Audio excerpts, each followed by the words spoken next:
묵시적 갱신도 갱신 요구권 행사로 보는지 여부. 그렇지 않습니다.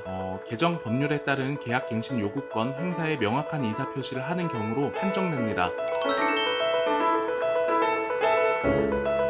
유튜브 친구들 안녕하세요. 행복을 꿈꿈 전하고픈 다음TV 김동환입니다. 주택임대차보호법 1년 전에 시작한 것이라 다들 알고 계시겠지만 솔직히 이제 가물가물하시죠? 다시 한번 보다 정확히 짚어드리는 시간이 되도록 하겠습니다. 쭉 따라오시면 감사하겠습니다. 계약갱신 청구권과 전월세 상한제 말씀드리기에 앞서 주택임대차보호법을 먼저 얘기할게요. 주택임대차보호법은 주거용 건물의 임대차에 관한 특례를 규정하는 법률입니다. 임대차는 집을 임대해서 사용하는 경우를 말하는데 주택을 인도받고 확정일자를 마치면 제3자에 대해 효력이 발생합니다. 이 때문에 주택임대차보호법은 임차인을 특별히 보호하는 법률이라는 것을 알 수 있습니다. 이 법의 역사는 꽤 오래됐는데요. 1981년 3월 5일부터 시행되었습니다. 1981년 이전에는 이런 법 없이 임대차 계약 등이 성행하였고 법의 보호를 받지 못해 집주인이 바뀌면서 보증금을 떼이고 쫓겨나는 경우가 많았다고 합니다. 계약갱신 청구권을 포함한 임대차 3법 때문에 이 법이 최근 다시 주목받고 있는데요. 저번 영상에 임대차 3법 중 전월세 신고제에 관련된 영상을 올렸는데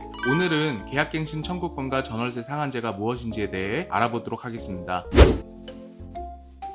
7월 31일 주택임대차보호법이 개정되면서 전월세 상한제와 계약갱신 청구권이 시행되었습니다. 주택임대차 기간이 2년에서 2년 더 거주할 수 있는 권리가 세입자들에게 생겼고요. 또한 임대료 인상을 5% 이내로 제한하는 전월세 상한제 또한 개정되어 시행이 되었습니다. 바로 시행이 된 것을 넘어 소급 적용이 되면서 이미 전세나 월세 계약을 하고 거주하고 있는 세입자도 1회에 한해 2년 더 거주할 수 있게 되었습니다. 이미 나가기로 합의해놓고 갑자기 연장해달라고 하거나 전세금을 이미 5천 더 올려받았는데 이제 와서 5% 초과된 부분 반환해달라고 한다거나 집주인과 세입자 간 분쟁이 꾸준히 발생하고 있었습니다. 또한 세입자의 계약갱신 요구를 거절할 수 있는 조건을 내세워 거부하는 사례도 늘어나고 있었습니다. 분쟁이 생겨 서로 싸우고 대응을 해야 하는 상황이 발생할 경우 주택임대차보호법 조항을 최대한 살펴보는 시간을 갖도록 하겠습니다. 사실 이 법은 이번 정부 들어 가장 문제가 되었던 법률이라고 말하고 싶습니다. 이만큼 혼란을 많이 주는 법이었고요. 정부가 이만큼 개입한 사례도 별로 없었거든요. 주택임대차보호법 일부 개정 법률안 제6조의 3 계약갱신 요구 등 1항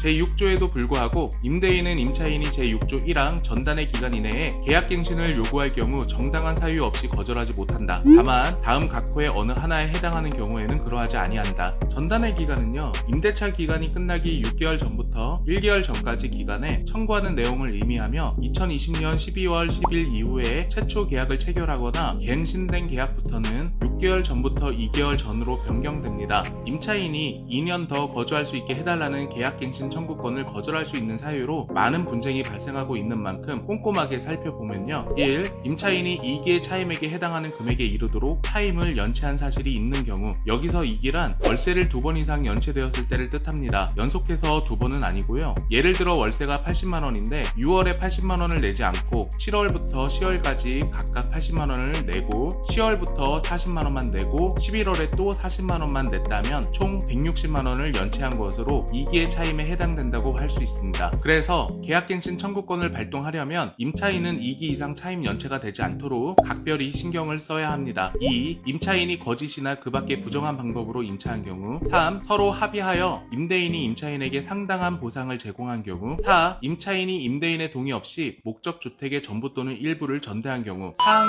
전대는요. 현재 임차인이 다른 손님에게 다시 월세나 전세를 주는 행위를 뜻합니다. 5. 임차인이 임차한 주택의 전부 또는 일부를 고의나 중대한 과실로 파손한 경우 법에는 중대한이란 표현이 있고요. 경미한이란 표현이 있습니다. 여기서 말하는 중대한 과실은 사실 애매한 표현이긴 하지만 살짝 긁힌 것으로는 해당 사항이 없고요. 벽면이 심하게 파손되었거나 벽이 파였거나 금이 가거나 아니면 실내 인테리어가 상당 부분 심하게 망가졌다면 중대한 과실로 인정될 수 있을 겁니다. 6. 임차한 주택의 전부 또는 일부가 멸실이 되어 임대차의 목적을 달성하지 못할 경우 사실 주택에는 크게 해당 사항이 없는 내용입니다. 다만 계약갱신 청구권의 내용을 상가 임대차보호법에서 가져온 느낌을 많이 받았습니다. 그만큼 그만큼 주택임대차보호법 개정이 급하게 만들어졌음을 알 수 있습니다. 7. 임대인이 다음 항목의 어느 하나에 해당하는 사유로 목적주택의 전부 또는 대부분을 철거하거나 재건축하기 위하여 목적주택의 점유를 회복할 필요가 있는 경우 가. 임대차 계약 체결 당시 공사 시기 및 소요기간 등을 포함한 철거 또는 재건축 계획을 임차인에게 구체적으로 고지하고 그 계획에 따르는 경우 나. 건물이 노후 훼손 또는 일부 멸실되는 등 안전사고의 우려가 있는 경우 다. 다른 법령에 따라 철거 또는 재건축이 이루어지는 경우 임대차 계약 당시 도시개발법에 따라 철거가 되는 경우나 재건축 계획을 고지하고 재건축이 진행될 때에는 계약 거절이 가능합니다. 철거가 진행되는데 계속 살겠다는 세입자까지 보호해주지 않습니다. 8. 임대인의 직계존속, 직계비속을 포함한다. 임대인이 목적주택에 실제 거주하려는 경우 이 부분이 가장 많은 논란과 분쟁이 발생하고 있는 부분입니다. 임대인이나 임대인의 자녀나 부모가 거주하겠다고 하면 계약 갱신을 거절할 수 있습니다. 허위로 거주하겠다고 하면서 거절하는 경우가 발생할 수 있어서 임차인이 임대인이 실제 거주하는지를 확인할 수 있도록 하고 손해배상을 청구할 수도 있게 해준다고 하는데 실제 손해배상 청구하기는 쉽지 않아 보입니다. 여기서 직계존속과 직계비속을 말씀드리기에 앞서 직계가족을 설명드리겠습니다. 직계가족은 자신을 기준으로 했을 때 직계가족은 조부모와 부모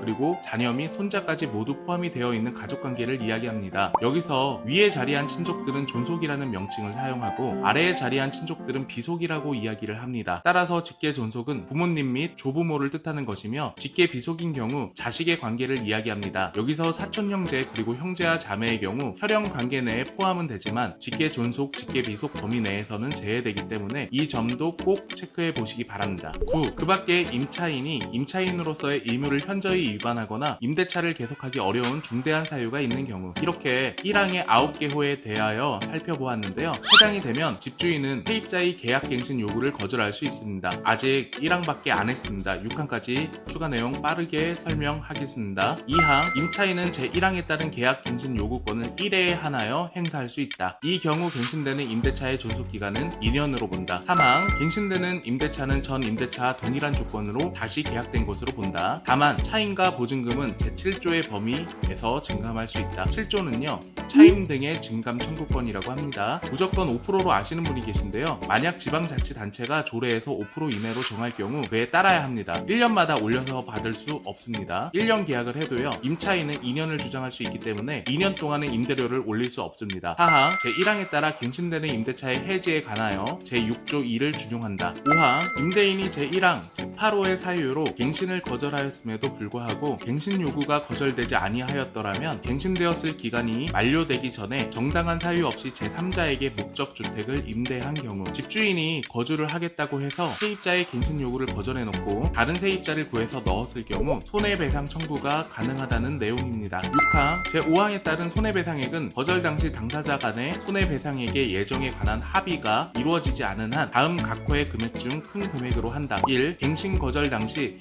월 차임의 3개월 분에 해당하는 금액. 2. 임대인이 제3자에게 임대하여 얻은 환산 월 차임과 갱신 거절 당시 환산 월 차임 간 차액의 2년분에 해당하는 금액. 3. 제1항 제8호의 사유로 인한 갱신 거절로 인하여 임차인이 입은 손해액. 예를 들어 드리겠습니다. 월세가 80만원, 3개월 분이라면 240만원이 됩니다. 임대인이 월세를 80만원에서 100만원으로 올려서 다른 임차인을 구했다면 월세 차액분이 20만원이 되고 이 20만원의 2년분인 480만원과 아까 3개월 분인 240만원 중 큰 금액인 480만원이 손해배상액이 됩니다. 물론 3호 갱신 거절로 인해 임차인이 입은 손해액이나 서로 합의한 부분이 있다면 달라질 수 있는데 어찌되었건 손해배상이라는 것 자체가 일반인들에게는 어려운 일이며 실제 손해배상을 받았다는 분을 본 적은 없습니다. 그만큼 쉽지 않아 보입니다. 분쟁조정위원회 확대 설치, 대한법률구조공단과 함께 LH 및 한국감정원에도 분쟁조정위원회를 설치,